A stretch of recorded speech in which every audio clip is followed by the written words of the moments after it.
Yes, Tom Petty, the waiting is the hardest part. Except for losing Erik Karlsson, I guess. That's probably really the hardest part.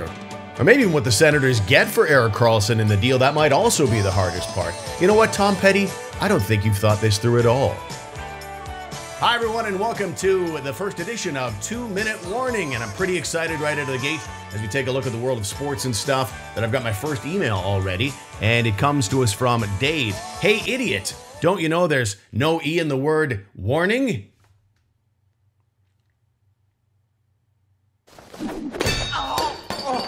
Any other questions? Well done, Dave. You get our first wrench and some lovely parting gifts. So the Erik Karlsson saga drags into yet another day, and Sens fans are asking themselves the question, how did it come to this? Well, I think it boils down to this. It's a violation by the Sens of a simple business golden rule. Cutting corners leads to bad decisions, bad hirings, bad situations, and bad outcomes. We've seen all of those things here in Ottawa. And then you compound things with Eugene Melnick's lack of bedside manner, for lack of a better phrase. You make your legacy player, Daniel Alfredsson, run away from the organization not once but twice.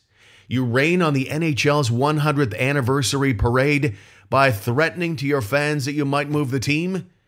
That's pretty annoying, though not as annoying as this. 1877 Cars for Kids. Donate your car today. Oh, God, kill me now. So you start to understand why Erik Karlsson has probably had enough and spending lots of time these days texting Victor Hedman. By the way, did you hear about the pirate who was impaled in the crotch by a steering wheel? He said, "Yar, it's driving me nuts." If I thought this were an isolated incident, as in we're too worried about Karlsson's ankle, we don't like this or that, we're worried going long-term with a guy like that, I could almost live with it, but it's not that. This team loves it, some Erik Karlsson. They always say God rested on the seventh day. I think on the eighth day he created Erik Karlsson. Under this ownership, this organization is either not interested in or not in a position to re-sign its superstars. And that's why I still worry about getting guys like Mark Stone fitted up with a new contract.